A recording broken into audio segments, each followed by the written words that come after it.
नमस्कार। जरा सोचिए कि हम सबके पास एक ऐसी सुपर पावर शील्ड है, एक ऐसी ढाल जो हमें सरकार की किसी भी मनमानी से बचा सकती है। सुनने में कितना मजेदार लगता है ना?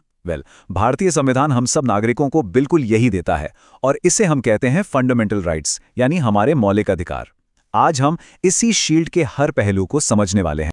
तो चलिए शुरू करते हैं। देखिए, संविधान का पार्ट 3 जिसमें आर्टिकल्स 12 से 35 तक आते हैं, ये इतना ज्यादा इंपॉर्टेंट है कि इसे भारत का मैग्ना कार्टा कहा जाता है। और हाँ, एक क्रूशल पॉइंट, मैग्ना कार्टा 1215 का एक इंग्लिश चार्टर था जिसने पहली बार राजा की शक्तियों पर लगाम लगाई थी। ठीक वैसे ही हमारे फंडामेंटल राइट्स भी स्टेट्स की पावर पर एक लिमिट लगाते हैं। ये अधिकार यूएसए के बिल ऑफ राइट्स से इंस्पायर्ड हैं और हमारे लोकतंत्र की बुनियाद हैं। तो ये हैं वो 6 पिलर्स जिन पर हमारी आज़ादी टिकी हुई है। ये हमारे आज के विश्लेषण का एक तरह से रोड मैप है। हम एक एक करके इन सभी अधिकारों को डिटेल में समझेंगे, राइट टू इक्वालिटी से लेकर उस अधिकार तक जिसे संविधान की आत्मा कहा गया है। ये रहा हमारा आज का एजेंडा। हम एक इंट्रोडक्शन से शुरू करेंगे, फिर इक्वालिटी, फ्रीडम, एक्सप्लॉयटेशन और कल्चरल राइट्स को समझेंगे और आखिर में बात करेंगे संविधान के हार्ट एंड सोल की। तो चलिए सीधे शुरू करते हैं। सेक्शन 1, मौलिक अधिकार, एक परिचय। इससे पहले कि हम इन राइट्स की डिटेल्स में जाएं, चलिए पहले इनका कैरेक्टर सर्टिफिकेट देख लेते हैं। मतलब कि ये हैं कैसे और इनकी प्रकृति क्या है। इन अधिकारों की 4 की फीचर हैं जो इन्हें यूनिक बनाती हैं। पहला, ये जस्टिशिएबल हैं, मतलब ये सिर्फ कागज पर लिखे वादे नहीं हैं। अगर इनका उल्लंघन होता है तो सीधे सुप्रीम कोर्ट का दरवाजा खटखटाया जा सकता है। दूसरा, ये नॉट एब्सोल्यूट हैं, मतलब बोलने की आज़ादी तो है पर देश की सुरक्षा के खिलाफ कुछ नहीं बोला जा सकता। ये रीजनेबल रिस्ट्रिक्शंस हैं। तीसरा, ये परमानेंट नहीं है, पार्लियामेंट इन्हें अमेंड कर सकती है। और चौथा, नेशनल इमरजेंसी के दौरान इन्हें सस्पेंड किया जा सकता है, सिवाय आर्टिकल 20 और 21 के, जो लाइफ एंड लिबर्टी की गारंटी देते हैं। एक इंटरेस्टिंग फैक्ट, क्या ये पता है कि शुरू में हमारे पास 6 नहीं बल्कि 7 फंडामेंटल राइट्स थे? जी हां, 7। तो सवाल ये है कि वो 7वां राइट गया कहां? वो था राइट टू प्रॉपर्टी, आर्टिकल 31। इसे 1978 में 44th अमेंडमेंट से हटा दिया गया। अब क्यों? क्योंकि सरकार को डेवलपमेंट प्रोजेक्ट्स और लैंड रिफॉर्म्स के लिए जमीन एक्वायर करने में दिक्कत आ रही थी। तो अब ये आर्टिकल 300A के तहत एक लीगल राइट है, फंडामेंटल राइट नहीं। मतलब सरकार किसी की संपत्ति ले सकती है पर कानून के तहत और मुआवजा देकर। Section 2, the right to equality, ये हमारे संविधान की नींव है जो आर्टिकल्स 14 से 18 तक फैला है। चलिए इसे ब्रेक डाउन करते हैं। आर्टिकल 14 में 2 पावरफुल आइडियाज छिपे हैं। पहला, इक्वालिटी बिफोर लॉ, जो हमने यूके से लिया। ये एक नेगेटिव कॉन्सेप्ट है, मतलब कानून की आंखों पर पट्टी बंधी है, उसे अमीर, गरीब, ताकतवर, कमजोर में कोई फर्क नहीं दिखता। कोई भी कानून से ऊपर नहीं है। दूसरा है इक्वल प्रोटेक्शन ऑफ लॉ, जो यूएसए से लिया गया। ये एक पॉजिटिव कॉन्सेप्ट है।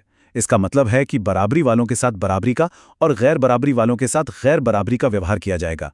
जैसे बच्चों और बड़ों के लिए अलग अलग टी-शर्ट साइज बनाना डिस्क्रिमिनेशन नहीं बल्कि फेयरनेस है। इसी तरह सरकार पिछड़े वर्गों के लिए स्पेशल प्रोविजंस बना सकती है। इसी प्रिंसिपल को आगे बढ़ाते हुए आर्टिकल 15 पब्लिक प्लेसेस पर किसी भी तरह के भेदभाव को रोकता है। आर्टिकल 16 सरकारी नौकरियों में सबको बराबर मौका देता है। आर्टिकल 17 छुआछूत यानी अनटचेबिलिटी को जड़ से खत्म करता है। और आर्टिकल 18 राजा साहब या राय बहादुर जैसे टाइटल्स को खत्म करता है, ताकि सिर्फ मेरिट को सम्मान मिले, जैसे मिलिट्री और एकेडमिक टाइटल्स। ये सब मिलकर एक सच्ची इक्वल सोसाइटी बनाते हैं। Section 3, the right to freedom. Equality के बाद आता है लोकतंत्र का दूसरा सबसे बड़ा पिलर, आज़ादी। आर्टिकल 19 हमें 6 तरह की फ्रीडम की गारंटी देता है। एग्जाम ट्रिक अलर्ट, इन 6 फ्रीडम्स को याद रखने का एक सिंपल फॉर्मूला है, SAMRO। S for speech, A for assembly, A for association, M for movement, R for residence and O for occupation. सोचिए, कुछ बोला, स्पीच, लोग इकट्ठा हुए, असेंबली, एक संगठन बना, एसोसिएशन, देश में कहीं भी घूमने गए, मूवमेंट, वहां बस गए, रेजिडेंस, और अपना काम धंधा शुरू कर दिया, ऑक्यूपेशन। सिंपल, लेकिन याद रहे ये सब रीजनेबल रिस्ट्रिक्शंस के साथ आते हैं। अब आते हैं सबसे इंपॉर्टेंट राइट पर, article 21, right to life and personal liberty. एक crucial point, Maneka Gandhi case 1978 के बाद सुप्रीम कोर्ट ने कहा कि राइट टू लाइफ का मतलब सिर्फ जिंदा रहना नहीं, बल्कि डिग्निटी के साथ जीना है। इसके बाद से right to privacy, right to clean environment और राइट टू स्पीडी ट्रायल जैसे कई अधिकार इसी में शामिल हो गए। और हाँ, 86th अमेंडमेंट से आर्टिकल 21A जोड़कर राइट टू एजुकेशन को भी एक फंडामेंटल राइट बना दिया गया। Section 4 rights against exploitation and freedom of religion. इस सेक्शन में हम आर्टिकल्स 23 से 28 तक कवर करेंगे, जो ह्यूमन डिग्निटी और अपनी आस्था की आज़ादी को प्रोटेक्ट करते हैं। आर्टिकल 23 ह्यूमन ट्रैफिकिंग और बंधुआ मजदूरी जैसी सामाजिक बुराइयों पर बैन लगाता है। आर्टिकल 24 14 साल से कम उम्र के बच्चों को फैक्ट्री या माइंस जैसी खतरनाक जगहों पर काम करने से रोकता है। और आर्टिकल्स 25 से 28 भारत के सेक्युलर फैब्रिक को मजबूत करते हैं। ये हर किसी को अपने धर्म को मानने, प्रैक्टिस करने और प्रोपगेट करने की पूरी आज़ादी देते हैं। Section 5 cultural and educational rights. Bharat की डाइवर्सिटी ही इसकी सबसे बड़ी ताकत है। आर्टिकल 29 और 30 इसी डाइवर्सिटी को प्रोटेक्ट करने के लिए बनाए गए हैं, खासतौर पर माइनॉरिटीज के हितों को। देखिए, आर्टिकल 29 देश के किसी भी हिस्से में रहने वाले नागरिकों को अपनी अलग भाषा, लिपि या कल्चर को बचाने का अधिकार देता है।